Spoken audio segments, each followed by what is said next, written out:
Hello, good morning everybody, or good afternoon or evening, wherever it is you are. I am currently in the morning at 8:27.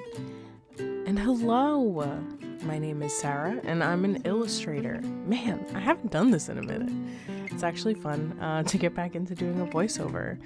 Although this is a pretty long video, so I'm probably just going to do a little bit of an intro, maybe have some interjections. I don't know. We're going to wing it. We'll see what happens. I'm currently working on this piece of Harley Quinn, inspired by Queen, Harley Quinn, and J.C. Leindecker's Carnival. I'm doing this because I've honestly been kind of in an art rut for like a year and a half. I've been doing art, definitely, like you've seen me post it, you've seen me do things, but I've kind of just been like coasting along with my art at where it was. There's been a lot going on, personally, so I haven't been able to expand my skill set, and that's what this piece is about. And what I've been doing about actually the past few weeks is I want to get better, I want to practice again. Practice makes progress, and I want to get back out there. So this is my perfect time to do a master study and some fan art, making my own, do some fun stuff. And honestly, I'm like really digging this piece. I don't know, I think it's one of my favorites I've ever worked on, so I'm very excited for you to see what I come up with. So yeah, let's get started. This is also the first time I'm doing a screen record, not just an exported time-lapse from Procreate. So it is a little bit longer, because if I sped it up too much, I think you guys will get seriously motion sick. I know I kind of got motion sick while editing it. So sorry, I spin my canvas a lot. Like a lot. So, oh well.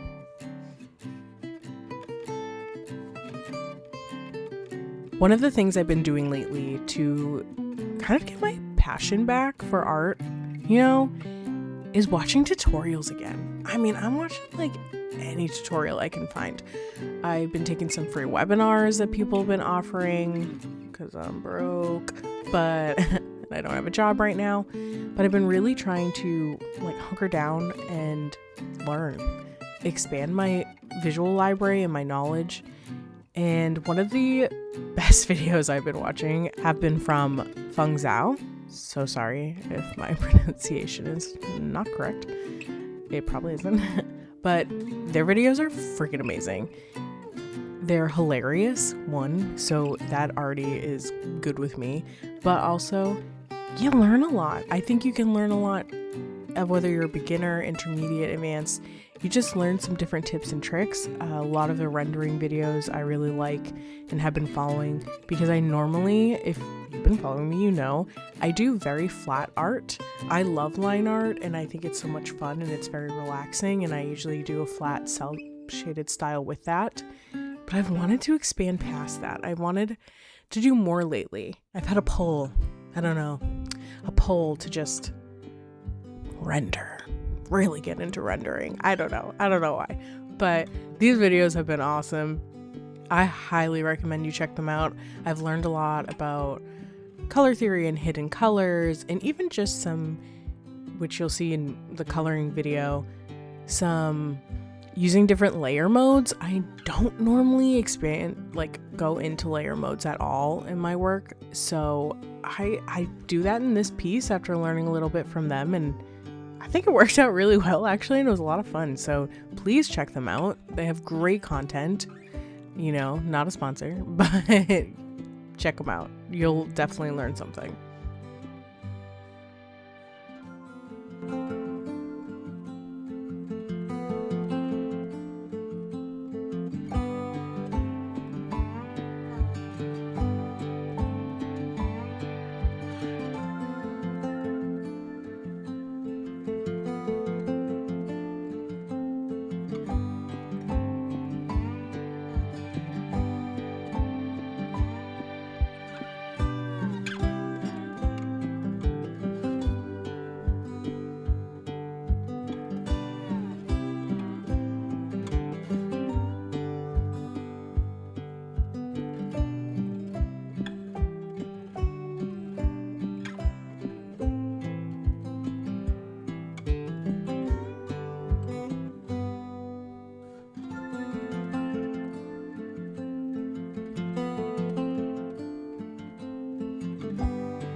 I did want to interject a little bit right here just to talk about the brushes that I use, because I do get that question at conventions and on Instagram and TikTok, so I just wanted to throw that up in here. These 7 are the main brushes that I use. I have used them from the beginning of my digital art career, and I've gotten a million brushes since, but I always go back to these. I love these brushes, and they're honestly all that I use unless I need something like super weird texture or I'm trying to achieve a pattern or something like that. The first 2 I use for color, shading, blocking, rendering, sometimes even line art. Like in this Harley piece, I actually use the top one a little bit for line art. I love them so much. The next 2 I use for sketching, final line art, sometimes texture, depending on the piece that I'm doing, sometimes like color fill. Amazing. The next 2 I got from a teacher I had once on an online course. I mainly just use them for like blush and rendering, but in this piece I actually switch between this and the flat color a lot. And then the bottom one I don't use as much as the others. It's mainly for when I need texture and I'm trying to emulate something, but I do actually use it quite a bit in this piece with Harley just to get it, especially on the graffiti, as you'll see coming up. I love these brushes. I highly recommend them. And again, like, I've bought so many brushes and I just go back to these. So if you're looking for some good ones, their information's on the right. I'm sure you can still buy them. Highly recommend it.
Something else I tried with this piece as well was doing it in grayscale first.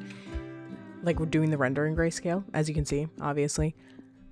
I don't normally do grayscale because it gives me a headache. I don't like looking at just grayscale. I don't know what it is. I don't like watching like black and white movies and TV shows either because they give me headaches. I don't know what that's about. But I was like, I'm practicing rendering. That's my main goal. And I don't want to worry about color. So let me do grayscale first. And I honestly love how this piece is coming out. And maybe I should do grayscale more often. I normally just jump right into color, but I don't know. What do you guys do? Do you do grayscale first or do you just go right into color? The only other time that I did grayscale first was for my Miguel O'Hara fan art piece, which I love. And it is one of my favorite pieces to this day that I've done. And this is becoming one of my favorite pieces. So maybe I need to do grayscale, guys. I don't know. We'll see. Maybe I'll just go right into color for my next piece and compare whether I like it or not. I don't know.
All right, everyone, we are nearing the end of my rendering process for now. And I gotta say, I freaking love this piece. I'm so excited for this, and I cannot wait to get into color. It's just been something so different from what I normally do, and I've honestly loved every step of this process, except for how hot my iPad kept getting because I was doing a screen record. She was like screaming at me to stop. So I don't know if I'll always do a screen record, but I've just loved this process in doing this and trying to emulate JC Leyendecker, but also just making it my own and doing kind of what I would want to do for rendering techniques. And I'm really happy with it. And I hope you stay tuned for part 2, which will be all the coloring and the finalizing and the fun bits and probably a shorter video. So please stay tuned for part 2. And thanks for watching. Bye.